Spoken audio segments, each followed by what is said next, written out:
قرآن پاک کی سورۃ نمل کی آیت نمبر 85 ہے، جس میں اللہ پاک نے کافروں کے اوپر قیامت کے دن حالات میں سے ایک حال جو ہے وہ بیان فرمایا ہے۔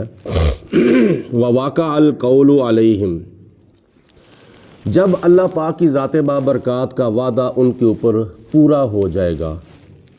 اس سے مراد مفسرین فرماتے ہیں کہ جب اللہ پاک ان کے حق میں فیصلہ فرما دے گا، ان کے کفر کی وجہ سے، ان کے شرک کی وجہ سے اور ان کے ظلم کی وجہ سے کہ وہ جہنم میں جائیں گے، تو جہنم کے اندر جب ان کے اوپر اللہ کا عذاب پڑے گا تو پھر کس کی وجہ سے؟ بما ظلموا، ان کے ظلم کی وجہ سے۔ تو اللہ پاک ارشاد فرماتا ہے اس وقت ان کی کیفیت کیا ہوگی؟ پس وہ اس وقت بول نہیں سکیں گے، یہ زبان سے ان سے بولا نہیں جائے گا، بات نہیں کی جا سکے گی، وہ آپس میں ایک دوسرے کے ساتھ اپنا دکھ اور اپنا درد اور اپنا عذاب جو ہے وہ بیان نہیں کر سکیں گے۔ اللہ کے عذاب کے اندر اتنے وہ دب جائیں گے، خدا تعالیٰ کے عذاب کا ان کے اوپر اتنا بوجھ ہوگا کہ ان کے اندر بولنے کی بھی طاقت جو ہے وہ نہ رہے گی۔ اور اس کی تھوڑی سی کیفیت دنیا کے اندر یہ آپ محسوس کریں کہ خدا نہ خواستہ اللہ تعالیٰ نہ کرے کسی کو رات کو سایہ دباتا ہو۔ کئی مرتبہ آتے ہیں کہ جی ہمیں دم کر دو، کوئی وظیفہ بتاؤ، میں کیا کروں، مجھے رات کو ایسے ہوتا ہے جب میں سویا ہوتا ہوں تو اس وقت مجھے دباؤ پڑتا ہے، تو اس وقت بندے سے پھر بولا نہیں جاتا۔ آیت الکرسی بھی پڑھتا ہے تو وہ بھی اس سے نہیں پڑھی جاتی، کئی مرتبہ اس طرح ہوتا ہے۔ تو جب دنیا کے اندر سایہ دبائے تو بندے سے کوئی بات نہیں ہوتی، بولا نہیں جاتا، کچھ پڑھا نہیں جاتا، تو جب اس سے کئی گنا بڑھ کر جہنم کے اندر کافروں کا یہ حال ہوگا تو اس وقت ان کی کیا کیفیت ہوگی؟ یہ کس وجہ سے؟ بما ظلموا، ان کے ظلم کی وجہ سے۔ تو شرک جو ہے یہ بھی ایک ظلم ہے، کفر جو ہے یہ بھی ایک ظلم ہے، اور دوسروں کے اوپر جو زیادتی ہوتی ہے یہ بھی ظلم ہوتا ہے۔ تو اللہ پاک کی ذات نے ان کے احوال میں سے ایک حال بیان کیا ہے۔ آگے اللہ تعالیٰ ارشاد فرماتا ہے الم یروا، کیا انہوں نے نہیں دیکھا؟ اللہ پاک اپنے پیارے حبیب علیہ الصلوۃ والسلام کو فرماتا ہے کافروں کی طرف اشارہ کر کے، الم یروا، اے میرے پیارے رسول علیہ الصلوۃ والسلام، کیا انہوں نے اپنی آنکھوں سے نہیں دیکھا؟ یہ سوالیہ انداز میں خدا فرما رہا ہے۔ انا جعلنا اللیل، کہ ہم نے رات کو پیدا کیا ہے، اور رات کو پیدا کرنے کا مقصد کیا تھا؟ لیسکنوا فیہ، تاکہ وہ اس رات کے اندر آرام کریں۔ اللہ پاک کی ذات نے رات جو پیدا کی ہے یہ بھی انسان کے لیے ایک بہت بڑی نعمت ہے، اور رات کو بندہ آرام کرتا ہے، سکون کرتا ہے، نیند پوری کرتا ہے، کیونکہ نیند جو ہے یہ انسانیت کا ایک تقاضا ہے۔ جتنی دیر تک بندہ 24 گھنٹوں کے اندر چند گھنٹے نیند پوری نہ کرے تو اس کی صحت کے اوپر اثر پڑ جاتا ہے، اس کی طبیعت خراب ہو جاتی ہے، وہ بیمار ہو جاتا ہے، کیونکہ نیند جو ہے یہ بندے کی جسم کا ایک حق ہے۔ تو جب بندہ اپنے جسم کو حق نہیں دے گا تو پھر نظام جو ہے وہ اس کے اندر بہت ہی گڑبڑ آ جائے گی، نظام درم برم ہو جائے گا۔ تو اس لیے اللہ پاک کی ذات نے فرمایا کہ اے میرے رسول علیہ الصلوۃ والسلام، کیا وہ میرا شکر ادا نہیں کرتے؟ کیا دیکھتے نہیں ہیں وہ کہ ہم نے ان کے آرام کرنے کے لیے رات کو پیدا کیا ہے تاکہ رات کے اندر وہ آرام کر سکیں، نیند پوری کر سکیں۔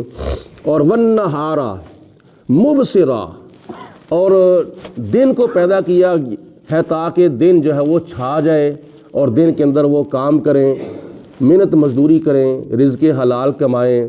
اللہ پاک کی ذات نے دن جو ہے وہ کام کے لیے پیدا کیا ہے، رات جو ہے وہ آرام کے لیے پیدا کی ہے۔ تو یہ بھی اللہ تعالیٰ کی نعمتوں میں سے بہت بڑی دو نعمتیں ہیں کہ دن کو اللہ پاک سورج طلوع فرماتا ہے اور رات کو اللہ پاک تارے اور چاند طلوع فرماتا ہے، اور رات کے اندر اندھیرا جو خدا تعالیٰ نے پیدا کیا ہے، اندھیری رات، اس میں بھی بہت سی حکمتیں ہیں، ان حکمتوں میں سے ایک حکمت یہ ہے کہ آج کل تو کیا نام ہے اللہ پاک نے بڑی آسانیاں عطا فرمائی ہیں، بڑی آسائشیں عطا فرمائی ہیں کہ ہر گھر کے اندر کمرہ جو ہے وہ الگ ہے، بلکہ ہر فرد کا کمرہ الگ ہے۔ لیکن اس وقت ایک کمرہ ہوتا تھا بہت بڑا، یا ایک صحن ہوتا تھا، تو اس کے اندر کئی فیملیاں رات کو آرام کرتی تھیں۔ تو ظاہر ہے کہ اللہ پاک کی ذات بابرکات نے ایک نظام بنایا ہے، تو خدا تعالیٰ ان کے اوپر اندھیرے کا پردہ جو تھا وہ ڈال دیتا تھا، جس کی وجہ سے وہ ایک دوسرے کے حقوق بھی پورے کرتے تھے، تو سکون بھی کرتے تھے۔ اللہ پاک کی ذات بابرکات ان کو تسلی بھی عطا فرماتی تھی۔ تو یہ پردہ جو ہے نا، اس کے اندر بھی بے شمار حکمتیں ہیں۔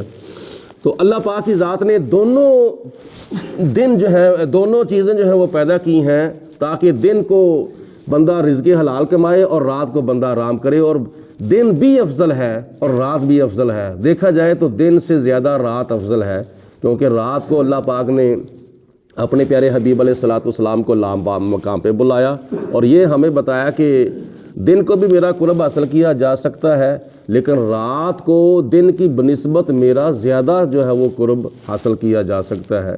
جیسے کہ ایک حدیث پاک میں آتا ہے، نبی پاک علیہ الصلوۃ والسلام ارشاد فرماتے ہیں، 3 شخص ایسے ہیں جن کے اوپر اللہ پاک راضی ہے، جن کی طرف دیکھ کر اللہ پاک مسکراتا ہے، اور ان تینوں میں سے پہلا وہ مجاہد بندہ ہے جو اللہ تعالیٰ کی راہ میں جہاد کرنے کے لیے صف کو سیدھی کرتا ہے، اور دوسرا بندہ وہ ہے کہ جب 5 وقت کی نماز پڑھنے کے لیے جماعت کھڑی ہوتی ہے تو اس وقت صف سیدھی کرتا ہے، اور تیسرا بندہ وہ جب رات کو سارے لوگ سوئے ہوتے ہیں، سارے گھر والے سوئے ہوتے ہیں، تو اس وقت نصف اللیل کے وقت یا تہجد کے وقت اٹھ کر وضو کر کے مصلی بچھا کے اندھیرے کے اندر اللہ کی بارگاہ میں کھڑا ہوتا ہے قیام کی حالت میں، تو اس وقت اللہ پاک اس کی طرف دیکھ کر مسکراتا ہے۔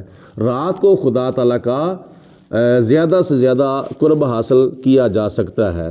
اللہ پاک کی ذات نے ارشاد فرمایا، ان فی ذالک لآیات، بے شک ان باتوں کے اندر، ان آیتوں کے اندر کیا ہے، لقومی یؤمنون، ان لوگوں کے لیے بہت ہی عبرت حاصل کرنے کی نشانیاں ہیں، سبق حاصل کرنے کی نشانیاں ہیں، جو ایمان رکھتے ہیں اللہ کی ذات پر، اللہ تعالیٰ کے تمام نبیوں پر، اللہ کے تمام رسولوں پر، اللہ کے تمام فرشتوں پر، اللہ کی تمام کتابوں پر، اللہ کے تمام امور غیبیہ اور امور ظاہریہ پر ایمان رکھتے ہیں، قبر و حشر پر، حساب و کتاب پر ایمان رکھتے ہیں، ان لوگوں کے لیے ان آیتوں کے اندر، یعنی ان باتوں کے اندر سبق اور عبرت حاصل کرنے کی نشانیاں ہیں۔ اللہ پاک ہم سب کو عمل کرنے کی توفیق عطا فرمائے۔ وآخر دعوانا ان الحمد للہ رب العالمین۔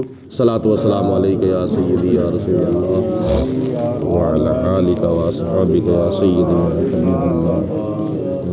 صلاۃ و سلام علیک یا رحمۃ للعالمین وعلی آلک وصحابک یا خاتم النبیین۔ اللہم صلی علی سیدنا و مولانا محمد معدن الجود والکرم وآلہ وصحابہ وبارک وسلم۔ اللہم نور قلوبنا بالقرآن وزین اخلاقنا بالقرآن وادخلنا الجنۃ بالقرآن ونجنا من النار بالقرآن۔ یا رب العالمین، اپنا فضل و کرم، رحمت برکتیں، انعام و اکرام، دین و دنیا کی نعمتیں برکتیں، دنیا اور آخرت کی کامیابیاں، قبر و حشر میں قرآن اور صاحب قرآن کی شفاعت، اور محشر کے میدان میں عرش الہی کا سایہ، قیامت کے دن نامہ اعمال یا اللہ پاک ہمیں دائیں ہاتھ میں نصیب فرما۔ ہمارے تمام فوت شدگان کی اور ساری امت مصطفیٰ کی بخشش فرما، بیماروں کو شفاء کاملہ، صحت عاجلہ عطا فرما، مقروضوں کو قرضے سے چھٹکارا عطا فرما۔ یا اللہ پاک پوری دنیا کے اندر بے سہاروں کو سہارا عطا فرما۔ یا رب العالمین، بے اولادوں کو فرما بردار اولاد عطا فرما، بے روزگاروں کو اچھا اور حلال کا روزگار عطا فرما۔ الہ العالمین، تمام اہل اسلام کی، نبی پاک علیہ الصلوۃ والسلام کی، ساری امت کی جان کی اور ایمان کی سلامتی فرما۔